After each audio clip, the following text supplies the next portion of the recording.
भारत में रहकर सनातन से वैर, यानी कि जल में रहे और मगर से वैर। बचपन से पढ़ा ये मुहावरा मैंने कि जल में रहे और मगर से वैर। और आज मैं कहना चाहता हूं कि भारत में रहकर सनातन से वैर।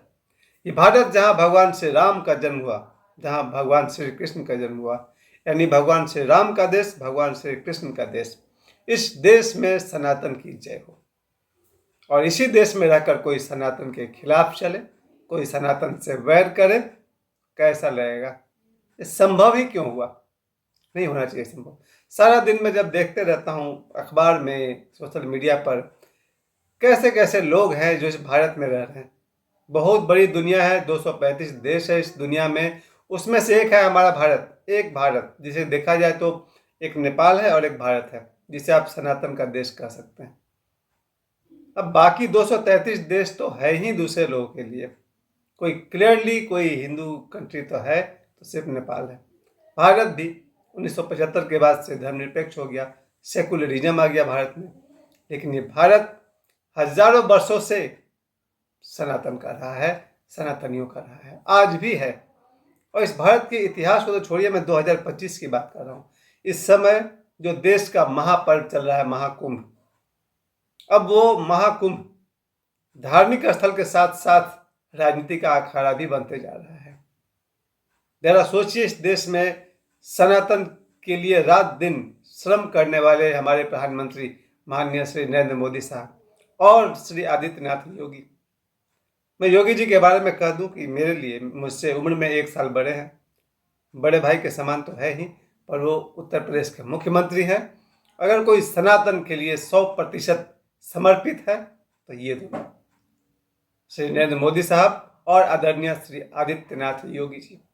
अभी 3 दिनों से चर्चा चल रही है कि आदित्यनाथ योगी को इस्तीफा देना चाहिए, तो उनकी जगह कौन होगा जो सनातन के बीड़ा को अपने कंधा पर उठाएगा इनकी तरह और इनसे बेहतर।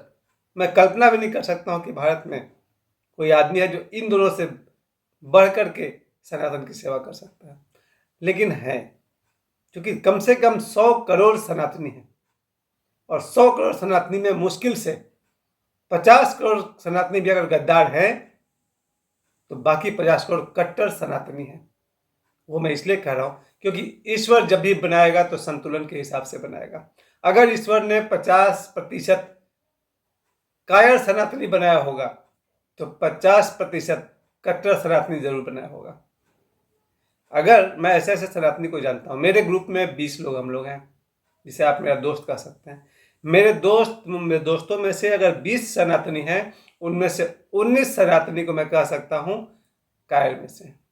उनका मुंह में दही जमा हुआ है, मुंह नहीं खोल सकते हैं, पब्लिक के सामने नहीं आ सकते हैं भैया वो।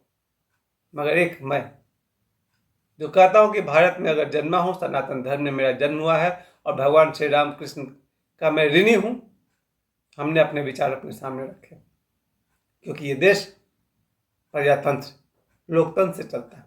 प्रत्येक व्यक्ति को अपनी बात रखने का अधिकार है। मैंने अपनी बात इसलिए रखी क्योंकि आज 2025 में जब महाकुंभ का लगभग 20 दिन तो हो ही गया पूरा, अभी आगे भी बाकी है, लगभग 20 दिन और बाकी है महाकुंभ में।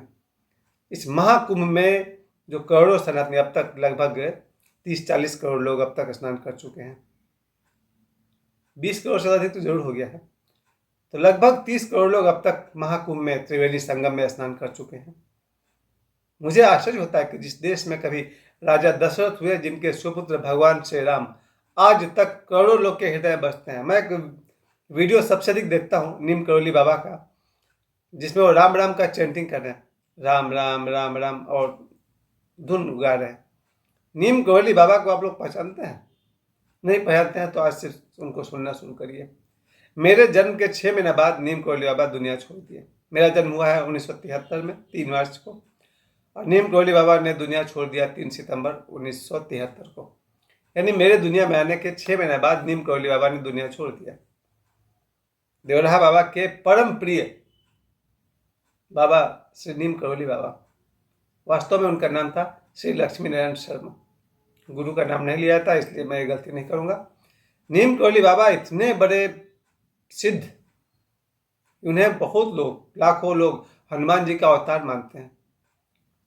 एक समय था जब कहा जाता है कि एप्पल कंपनी का मालिक स्टीव जॉब्स, वो आए थे भारत।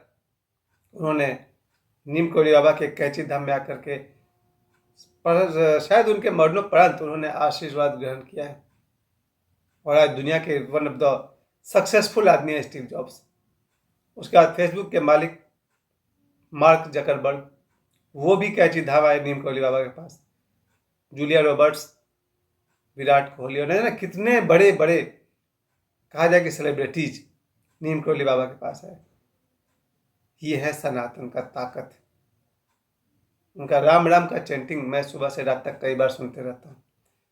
एक बार कोई विदेशी उनके सामने आया था, उसने LSD की गोली एक दी और कही, बाबा इसको खाइए, स्वर्ग दिखेगा। बाबा उसमें स्वर्ग की ही चर्चा कर रहे थे और नास्तिक विचार कर रहा होगा। बाबा ने उससे एक गोली खा ली, अपनी चर्चा में लगे रहे। उसको आश्चर्य हुआ कि आदमी LSD खाने के बाद कैसे चर्चा को कंटिन्यू रखे हुए। फिर उसने कहा एक और खाइए। बाबा ने कहा एक नहीं, एक और खा लिया। बाबा ने पूछा और कितने हैं? बोला 10 है मेरे पास, 10 दिन का डोज। ला सब ला, पूरे 10 LSD खा गए बाबा नीम करोली। अब वो आदमी घबरा गया कि भैया ये आदमी बचेगा नहीं, मर जाएगा, बचाओ, एम्बुलेंस बुलाओ, ये करो वो करो। बाबा जैसे थे वैसे ही रहे। और 2 LSD या 3 के बाद आदमी मर सकता है। 10 LSD खा जाने वाले नीम करोली बाबा, ये है सनातनी और ये है हमारे सनातन धर्म की महिमा। इस देश में जहां पर मैं कहूंगा कि हजारों वर्ष का इतिहास है। राजा दशरथ के यहाँ जन्मे भगवान श्री राम और उनके ग्रुप के जितने भी लोगों को आप जानते हैं, हनुमान जी हो, अंगद हो, जाम्बवान हो, सूर्य हो। उसके बाद वासुदेव के पुत्र वासुदेव, भगवान श्री कृष्ण। ये भगवान श्री राम और भगवान श्री कृष्ण का देश है। क्या कहेंगे आप इससे?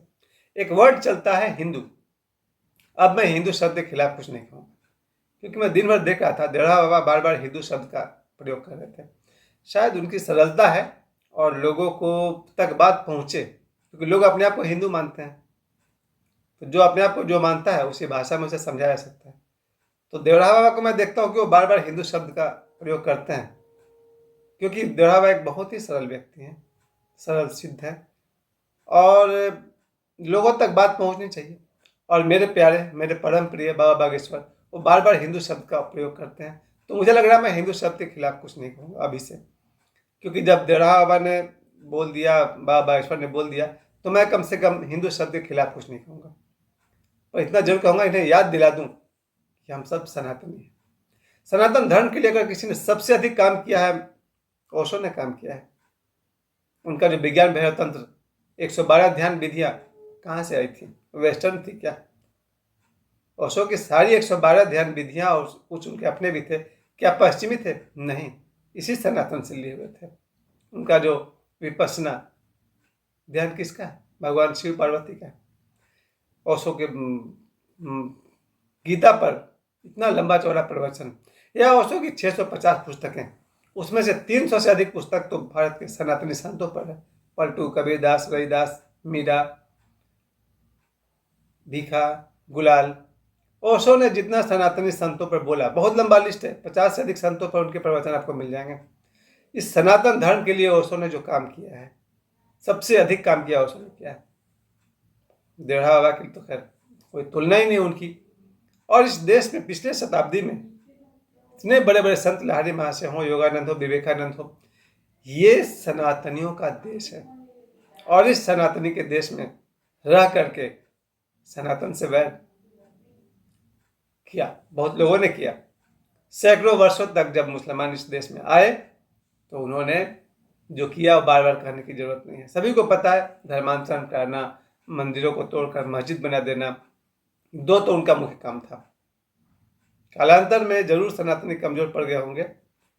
उसके बाद जब देश हमारा आज़ाद हुआ, उसके बाद भी यही तो खास बात है, 1947 के बाद भी ये भारत, जिसे मैं कहता हूँ कि सनातनियों का देश, यहाँ पर ऐसे ऐसे कई लोग हुए जिन्होंने सनातन से वैर रखा। आप किसी का भी भला करें, कोई बात नहीं, अच्छी बात है, लेकिन सनातन का बुराई नहीं चलेगा। सारा दिन मैं लोगों की बकवास सुनते रहता हूँ, लोग सनातन धर्म और सनातनियों के खिलाफ बोलते रहते हैं। आश्चर्य होता है, भारत में रहकर सनातन से वैर, बहुत घोर घोर आश्चर्य की बात है। आज़ादी के बाद से मैं बात करूँ, 1947 के बाद से मैं ऐसे बहुत सारे महापुरुष हैं जिन्होंने सनातन के खिलाफ न सिर्फ बोला बल्कि बहुत कुछ किया, सनातन को नुकसान भी पहुंचाया। यहाँ मैं आश्चर्य करता हूँ कि भारत में रहकर सनातन से वैर। 1950, 60, 70, 80, 90 और 90 के बाद आप याद करिए, जब भगवान श्री राम मंदिर और बाबरी मस्जिद का मामला चल रहा था, जब कार सेवकों पर गोली चलाई गई, कितने कार सेवक मारे गए। जिन्होंने गोली चलाया वो कौन थे? जाहिर है भारत के ही थे। भारत में रहने वाले 100 करोड़ सनातनी, उनमें से ही 50 करोड़ सनातनी ऐसे हैं जो गद्दार हैं और 50 करोड़ जो हैं वो कट्टर सनातनी हैं। आज 2025 में मैं ये कहना चाहता हूँ, अगर देश की आबादी, भारत की आबादी 140 करोड़ है, उनमें से 100 करोड़ अगर सनातनी है तो 50 करोड़ सनातनियों पर मुझे गर्व है। मेरे ग्रुप में जो 20 लोग हैं उनमें से 19 लोग को मैं मानता हूँ। वो वीरता नहीं है जो एक सनातनी में होना चाहिए। खैर, मैं अभी भी कहूँगा, किसी का भी बुराई करना गलत नहीं है, थोड़ा बहुत गलत है भी, लेकिन अपने सनातन को ऊंचा करें। अगर भारत के लोग, खास करके जो राजनीतिक वर्ग है, नेता वर्ग है, आप सनातनियों के अलावा और किसी का भला करते हैं जरूर करिए, ऊंची बात है, यही तो सनातन की शिक्षा है। आप अगर किसी और वर्ग की सहायता करते हैं जरूर करिए, सनातन की यह शिक्षा है। सबको सहयोग कीजिए, मगर सनातन के खिलाफ कुछ मत करिए। मैं फिर से कहूँगा कि भारत में आज मोदी जी हैं, योगी जी हैं और राजा भैया, कितने सारे नामों को तो हम पसंद करते हैं। अगर मैं बोलने लगूँ तो 50-100 नाम मुझे सामने आ जाएगा। और बिना नाम के 50 करोड़ कट्टर सनातनियों को बहुत बहुत प्रणाम। बाकी सब जो 50 करोड़ सनातनी हैं, जो थोड़े से कायर हैं, थोड़े डरपोक हैं, थोड़े गद्दार हैं, उन्हें मैं कहना चाहता हूँ, भारत में रहकर सनातन से वैर अच्छा नहीं है। भारत में रहिए, सनातन का सिर ऊंचा करिए, सनातन को सम्मान दीजिए, हमारे वेद पुराण देवी देवताओं को सम्मान करिए। अभी देखिए, एक बात ये हो गई थी, पढ़ रहा था अखबार में कि कहीं पर सरस्वती पूजा करने से रोका जा रहा था। ये जगह करना मुझे याद नहीं आ रहा। अब सोचिए, इसी देश में रह करके कोई सरस्वती पूजा पर रोक लगाए, तो भारत में रहकर सनातन से वैर नहीं। मैं जितने लोग मेरे वीडियो को देख रहे हैं उन सबसे मैं कहना चाहता हूँ, भारत के 100 करोड़ सनातनियों, सनातन को मजबूत करो, सनातन का सर ऊंचा करो, सनातन का झंडा ऊंचा रहे। मुझे समय देने के लिए आप सभी सनातनियों को बहुत बहुत धन्यवाद और प्रणाम।